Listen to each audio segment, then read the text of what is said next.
भरतपुर गांव में प्राची नाम की एक बहुत प्यारी बच्ची अपने माता पिता के साथ रहती थी। प्राची के पिता महेंद्र को जुए और शराब की लत थी। हर वक्त जुआ खेलना और शराब पीकर अपने दोस्त हरीश के साथ आवारागर्दी करना, यही उसका काम था। प्राची की मां पूनम के पास एक पुरानी सिलाई मशीन थी, जिस पर गांव की औरतों के कुछ कपड़े सिलकर वो परिवार का गुजारा कर रही थी। पूनम, ये तुम्हारे 20 रुपए, लाओ, कुर्ता ठीक कर दिया? जी, मैंने बिल्कुल नाप का ही सिला है। सरला दीदी, मैं कह रही थी अब धागे की रील भी 10 रुपए से 20 रुपए तक की मिलती है, सूट के 50 रुपए सिलाई दे देते। देख पूनम, गांव में और भी दर्जी हैं जो तेरे से भी अच्छी सिलाई करते हैं। अगर 50 रुपए सिलवाना हो तो मैं उनसे ही ना सिलवा लूं। वो तो तेरे पर तरस खाकर कि चल तेरे थोड़े बहुत पैसे बन जाएंगे, अपने कपड़े सिलने दे देती हूँ, पर मैं 20 रुपए से 1 रुपया फालतू नहीं दूंगी। हाँ, पूनम की मजबूरी थी कि उसे कम पैसों में ही सिलाई करनी पड़ती थी। गांव की औरतें उसे 20 या 30 रुपए से ऊपर नहीं देती थी, पर पूनम के पास जो भी पैसे जुड़ते सारे पैसे महेंद्र छीनकर जुए और शराब के लिए ले जाता था। ऐसे ही एक दिन, सुनो जी, ये पैसे मैंने प्राची की स्कूल की किताबों के लिए जोड़े हुए हैं। उसकी 4th कक्षा की एक किताब बाजार से खरीदनी है। अरे उस लड़की को पढ़ा लिखा कर क्या करेगी, ये पैसे मुझे दे दे। माँ, अब मेरी स्कूल की किताबें कैसे आएंगी? बापू तो सारे पैसे लेकर चले गए। अगर मैं स्कूल किताब लेकर नहीं गई तो टीचर मुझे बहुत डांटेंगी। प्राची बेटा, एक काम कर, तू कल स्कूल चली जाना, फिर मैं परसों तक कुछ पैसे जोड़कर तेरे लिए किताब जरूर खरीद लाऊंगी। अगले दिन प्राची स्कूल जाने के लिए घर से निकलती है, पर वो डर रही थी कि कहीं उसकी टीचर किताब ना लाने पर उसको सजा ना दे दे। इसलिए प्राची स्कूल ना जाकर वहीं पास में एक नदी किनारे बैठ जाती है और रोने लगती है। हमारे पास पैसे क्यों नहीं है? हम किताब क्यों नहीं खरीद सकते? भगवान जी, आप तो सबकी मदद करते हो, मेरी भी मदद करो ना। मुझे स्कूल जाना है, पढ़ना है, मुझे खूब पैसे कमाने हैं, पर अगर हम गरीब ही रहे तो मैं पढ़ाई कैसे करूंगी? कैसे अपनी माँ के सपने पूरे करूंगी? प्राची अभी रो ही रही थी कि अचानक से नदी किनारे पर बने एक पेड़ से उसे चिड़िया की चूं चूं की आवाज आती। अरे, इस चिड़िया को पिंजरे में किसने बंद किया? मैं पिंजरे को घर ले जाती हूँ। तुम्हें भूख लगी है? चलो, मैं तुम्हें घर जाकर दाना पानी दूंगी। प्राची बेटा, क्या हुआ? आज तुम स्कूल नहीं गई? और ये पिंजरे में चिड़िया कैसी? ये तुम्हें कहाँ मिला? माँ, मैं स्कूल जाने से डर रही थी। मुझे लगा अगर मैं किताब लेकर स्कूल नहीं गई तो टीचर मुझे सजा देंगी, इसलिए मैं नदी किनारे बैठ गई। तभी वहां पर एक पेड़ की डाली पर मुझे ये पिंजरा मिला। देखो ना माँ, ये चिड़िया कितनी भूखी है और प्यासी भी। मैं इसे दाना और पानी दे देती हूँ। ना जाने इसे पिंजरे में किसने बंद कर दिया। माँ, ये चिड़िया कितनी प्यारी है ना? देखो, दाना पानी मिलने के बाद कितनी खुश है। हम इसका नाम चुनमुन रखेंगे। माँ, आप मेरी किताब कब लाओगे? मुझे बिना किताब के स्कूल नहीं जाना। प्राची बेटा, तू चिंता मत कर, मैं आज पूरी रात बैठकर कपड़े सिलूंगी ताकि सुबह उनकी सिलाई के पैसों से तुम्हारी किताब ला सकूं। प्राची चिड़िया के पिंजरे को साथ लिए सो जाती है। पहले एक मुसीबत कम थी जो ये एक और मुसीबत ले आई। सुनो जी, ये चिड़िया का पिंजरा घर से बाहर मत फेंको। प्राची इसके बिना उदास हो जाएगी, वो बहुत रोएगी। रहने दो जी, इस बेजान को तकलीफ मत दो। महेंद्र जैसे पिंजरा उठाने लगता है, नशे में जमीन पर लुढ़क जाता है और वहीं सो जाता है। चिड़िया रानी, तुम्हें कहीं चोट तो नहीं आई? मुझे डर है कहीं प्राची के बापू सुबह उठकर तुम्हें कोई नुकसान न पहुंचाए, इसलिए मैं तुम्हारा पिंजरा खोल रही हूँ। तुम आसमान में उड़कर अपनी जान बचाओ। जाओ चिड़िया रानी, तुम आजाद हो। चिड़िया का पिंजरा खोलकर पूनम रोने लगती है। चिड़िया खिड़की पर बैठ जाती है। रोते रोते पूनम की आंख लग जाती है। अगली सुबह जब प्राची सोकर उठती है तब पूनम उसे रात की सारी घटना बताती है। माँ, आपने बिल्कुल सही किया। चुनमुन अब आसमान में आजादी से घूम रही होगी।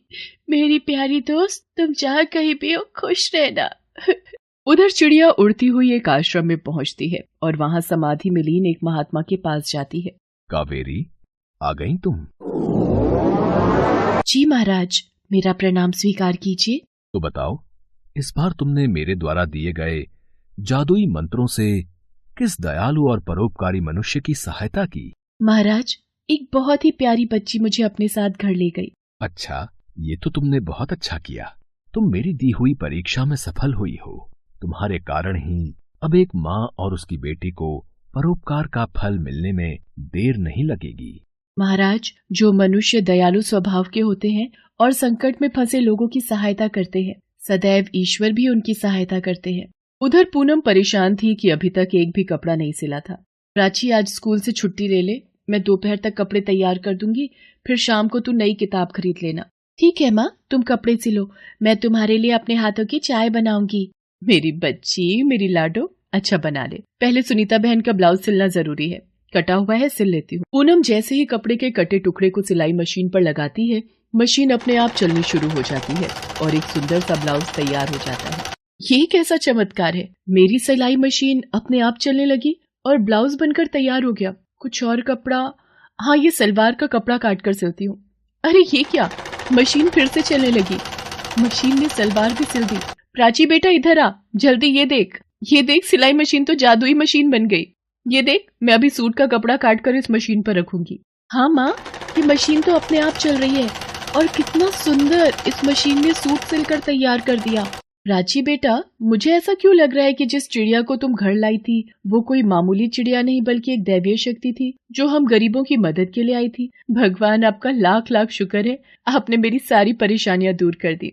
माँ, तो क्या अब आप मुझे नई किताब खरीद कर दे दोगे? हाँ मेरी बच्ची, अब तो मैं तेरे लिए नई किताब, नए कपड़े, नए खिलौने, नए जूते, सब कुछ नया खरीद लूंगी। मेरी बच्ची बहुत सुंदर गुड़िया रानी बनेगी। पूनम कपड़े काटकर सिलाई मशीन पर रखती और मिनटों में कपड़े सिलकर तैयार हो जाते। धीरे धीरे पूनम की सिलाई की खबर आसपास के गांव में भी प्रसिद्ध हो गई। अब उसके जीवन की सारी परेशानियां भी दूर हो गई। महेंद्र ने भी बुरी संगत का साथ छोड़ दिया था। पूनम ने गांव में एक बड़ी दुकान खोल ली। प्राची अपने माता पिता को एक साथ काम करते देख बहुत खुश थी।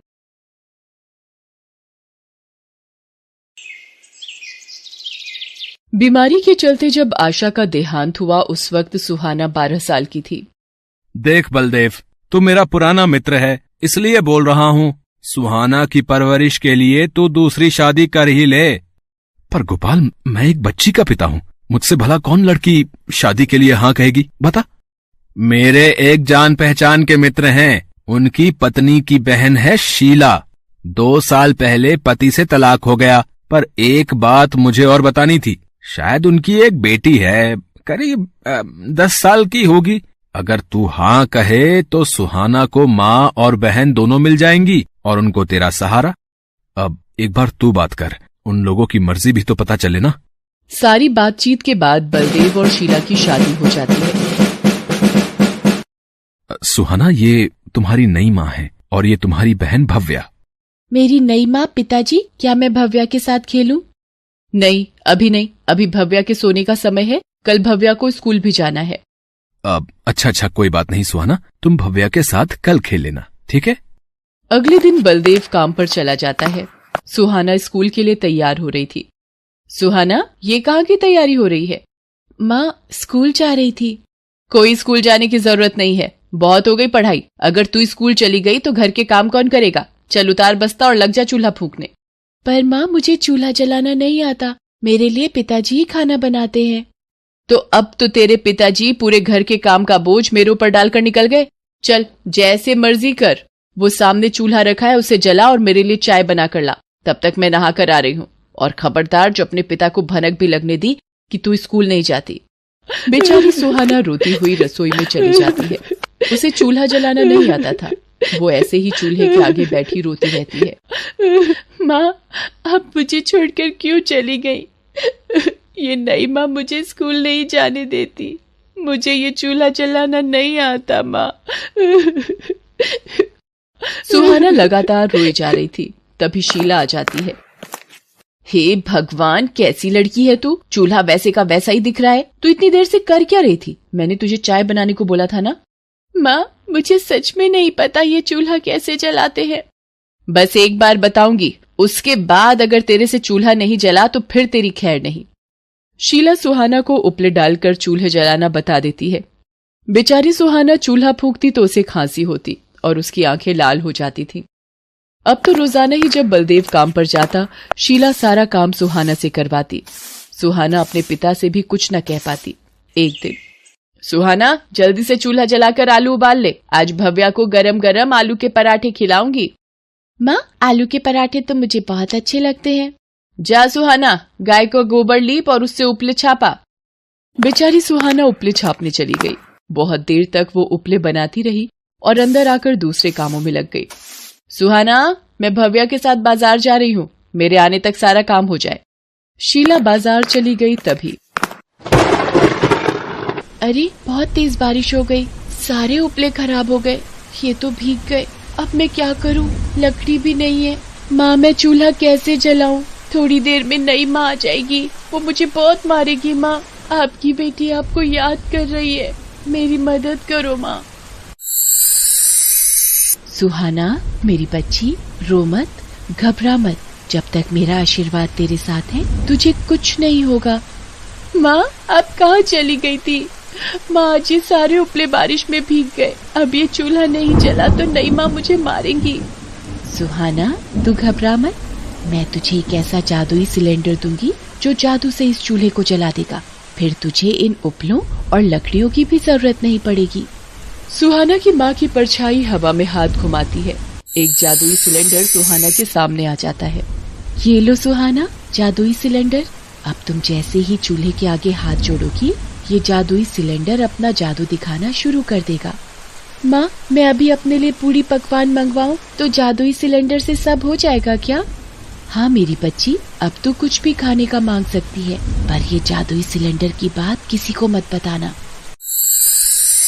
सुहाना जैसे ही चूल्हे के आगे हाथ जोड़ती है, जादुई सिलेंडर के जादू से सब कुछ अपने आप बनने लगता है। सुहाना बहुत खुश होती है। क्या बात है, मेरे पीछे कुछ खाने का बनाया या नहीं? ये लो माँ, मैंने पूरी आलू बनाए हैं। क्या बात है, आज तो घर का भी सारा काम निपटा लिया और पूरी आलू भी बना लिए। उस दिन से माँ की नजरें बचाकर सुहाना जादुई सिलेंडर की मदद से खाना बनाने लगी। एक दिन, ये चक्कर क्या है, उपले और लकड़ी तो यहीं रखे हैं, ये सुहाना चूल्हा किससे जलाती है? कोई तो राज है, मुझे छुपकर देखना होगा।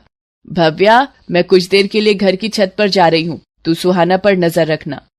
शीला भव्या को समझाकर छत पर चली जाती है।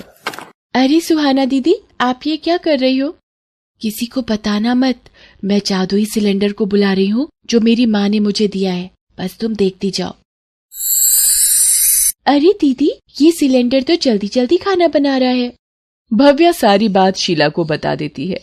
अच्छा, तो ये बात है, तभी ये महारानी आराम से घूमती है बिना किसी बात की चिंता किए। अब मैं इसकी माँ का दिया जादुई सिलेंडर ही खत्म कर दूंगी, तो ना रहेगा बांस न बजेगी बांसुरी। सुहाना की बच्ची, इधर आ जरा। जी माँ, आपने मुझे बुलाया? बता, ये कौन सा टोना टोटका अपनी माँ से सीख गई है जो तेरे पास जादुई सिलेंडर आया? माँ, वो मेरी माँ ने दिया है। तू ऐसे नहीं मानेगी। भव्या, ला जरा वो रस्सी दे, इसको बांधूंगी तभी इसकी अक्ल ठिकाने आएगी। माँ, मुझे छोड़ दो, मैंने कुछ नहीं किया, वो सिलेंडर मेरी माँ ने मुझे दिया है। अच्छा, तो ऐसे हाथ जोड़कर बैठना है। ये रहा जादुई सिलेंडर, अब इसे उठाकर नदी में फेंक आती हूँ। शीला जैसे ही जादुई सिलेंडर को उठाने लगती है, अचानक से सिलेंडर में से चिंगारियां निकलने लगती हैं और शीला की आंखों पर पड़ने लगती हैं। अरे अरे, मेरी आंखों को क्या हो गया? मेरी आंखें जल रही हैं, मुझे कुछ दिखाई क्यों नहीं दे रहा?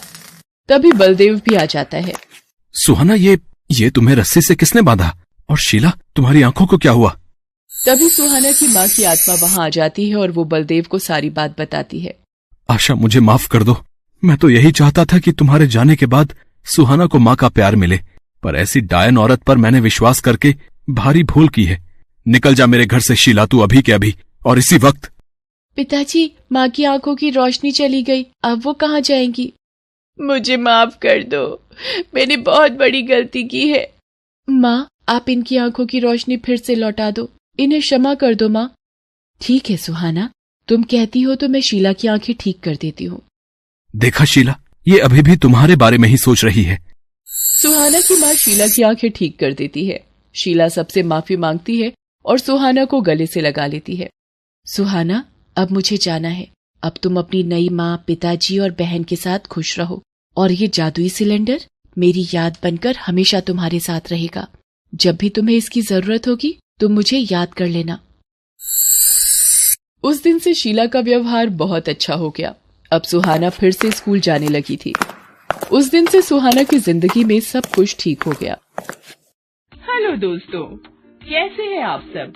हमारी कहानियाँ देखने के लिए हमारे चैनल को सब्सक्राइब कीजिए और हाँ, बेल आइकॉन पर क्लिक करना मत भूलिएगा।